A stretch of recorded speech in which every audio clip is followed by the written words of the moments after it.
Því að Bandaríkin hafi þessa yfirburði að vera með meira hærra hagsældastig og meiri hagvöxt.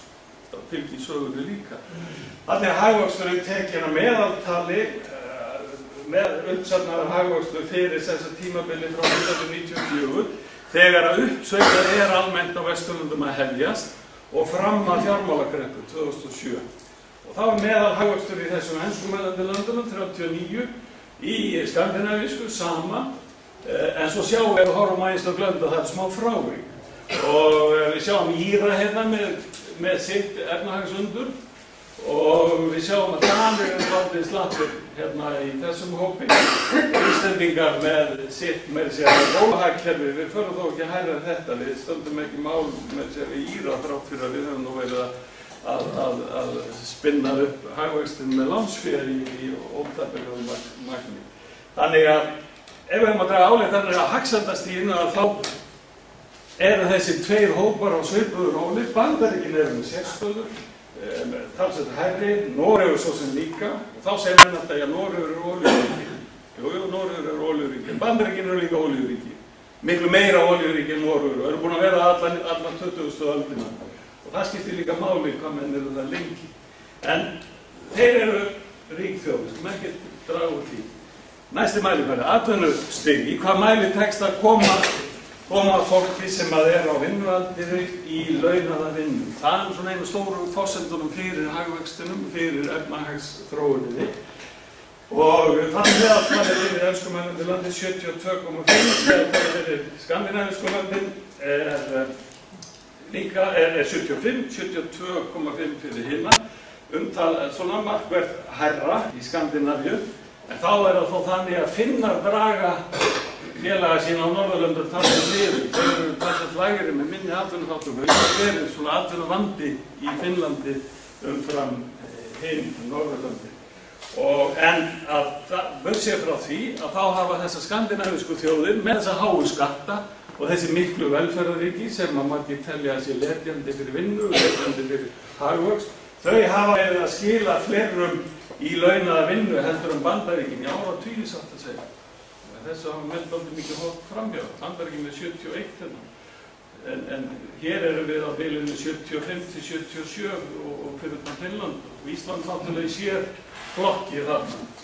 Þannig að koma fólki til vinnu hefur gengið betur á Norðurlöndum heldur en í enskumælandi löndum. Síðan er það spurningin vinnutímann sem er mikið lífskjara atriði.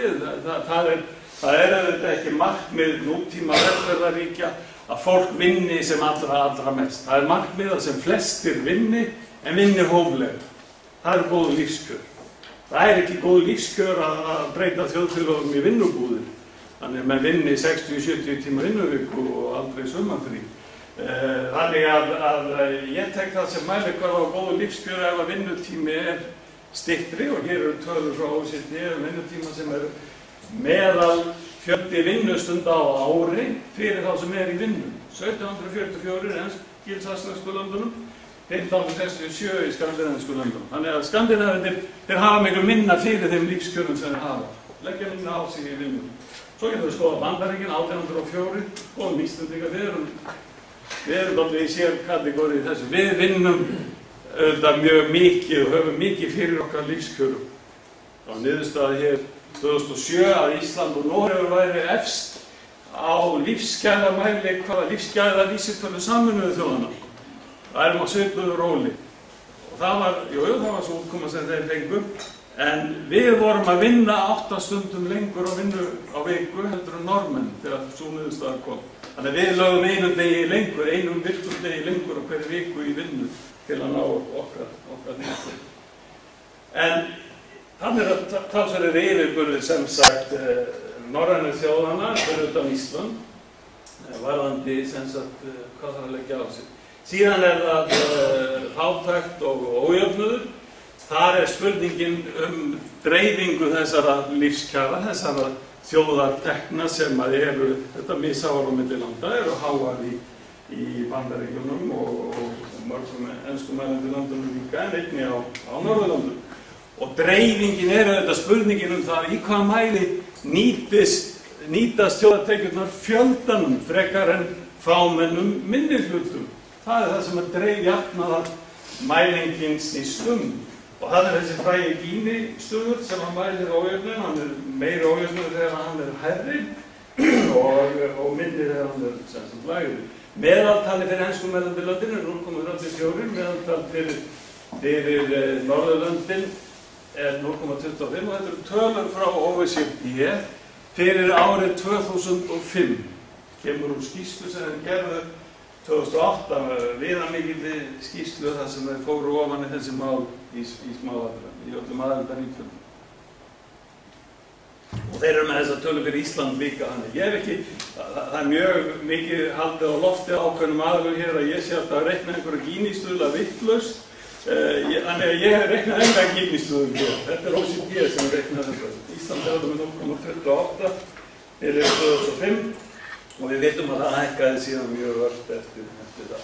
En ef við skoðum svo og Bandaríkin með óvinnu háan, óvinnu mikinn, þeir eru með ójöfnustu tekjuskiptinguna á Vesturlandi. Afgerandi ójöfnustu. Og þess vegna verður spurningin það í hvaða mæli nýtist þjóðarframleiðsla Bandaríkjanna og Bretlanda. Það verður mjög aktúal spurning í því tilviki. Svo það fátæktin. Hlutfall íbúa sem undir stöðluðum fátæktarmörkum, OECD. Og þannig sjáum við fyrir Bandaríkin, 17% íbúa 2005, meðaltal enskumælandi landana 12,6 og svo ef við lesið út eftir bláu línuna þá sjáum við að þarna 21% hlutfall barna sem lifir undir fátæktarmörkum í Bandaríkjunum, 21%, meðaltalið 15% fyrir enskumælandi löndin en í Skandinavíu meðaltalið 4%. Það munar miklu. Og eldri borgar sem ekki í vinnu, sem að lifa sem sagt af lífeyriskerfinu og þá í besta falli af fjármagnstekjum, sparnaði sínum. 34% eldri borgar í Bandaríkjunum teljast undir þessum fátæktarmörkum OECD, 21% meðaltali í enskumælandi löndum, 11% í skandinavísku, það við í lægsta kanti með Svíum 7%.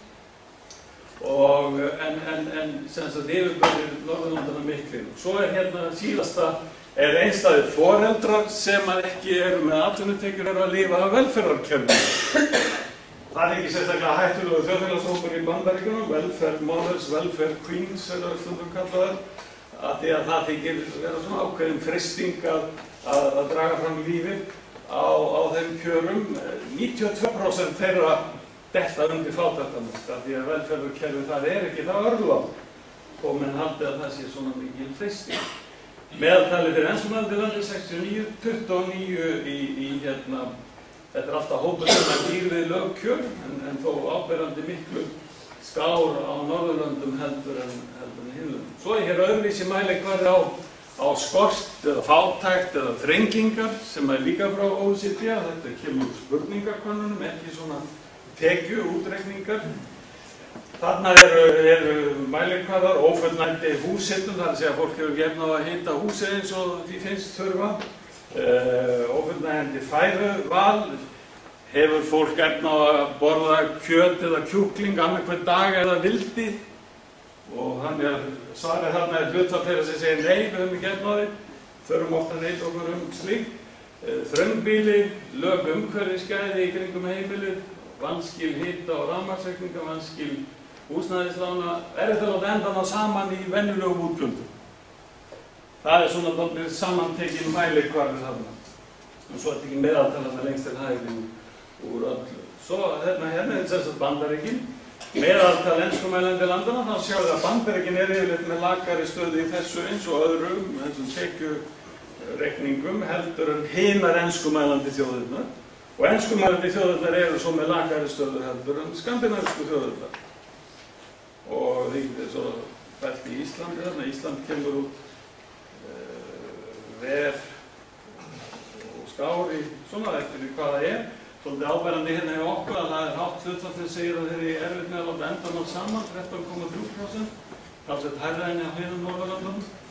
En talsveit lægra meðaltalið þarna. Þannig að þarna svona alltaf öðruvísi gögn heldur en þessi tekjuútreikningar tekjudreifingu og fátækt. En þetta fellur allt í sama mynstri, styður hvað annað. Í þessum kafla sem að ég er með í þessari bók þá líka tekið á sama hátt. Svona samanburð á svona algengum lífsgæðamælikvörðum sem að tengjast heilsufari, menntun, fjölskylduaðstæðum, samfélagsgæði, hlutir eins og samheldni í samfélaginu, afbrot, þjóðfélagslega vandamál og slíkt. Svo ég þarna líka með samþætta lífsgæðamælikvarða sem aðrir hafa reiknað saman.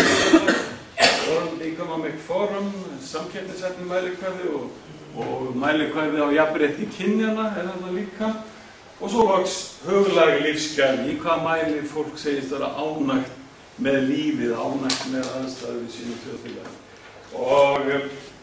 Og svo dregið saman í lokin hvernig þessi útkoma, þessi samanburð á þessum tveimur hópum og sjónum sérstaklega beint líka að Bandaríkjunum. Og heildarútkoman þessi, þarna eru samtals í þessum kafla 38 svona viðurkenndir lífsgæðamælikvarðar sem almennt eru notaðir af alþjóðlegum hagskýrslustofnunum, af ríkisstjórnum, af fræðimönnum. Og á þessa 38 mælikvarða eru norrænu þjóðirnar með bestu útkomu í 31 skipti. Enskumælandi þjóðirnar eru með bestu útkomu í 3 skipti. Og það má segja að sé álíka útkoma í 4 skipti fyrir þessa 2 hópa. Og þannig að yfirburðirnir eru þarna miklir á þessum atriðum. Bandaríkin sjálf eru með bestu útkomu í 3 skipti, þar sem að hins vegar 3 Norðurlandaþjóðir eru með bestu útkomu í kringum 9 skipti. Og það skipta svolítið á að vera með bestu útkomu Norðurlandaþjóðum. Það er ekki alveg eins mynstrið í þeim öllum. Þannig að það eru bara yfirburðirnir mjög mikil. En við skulum líta aðeins á frekari atriði, bæti aðeins við frekari atriði til að undirbyggja þessa umfjöllun svolítið. Og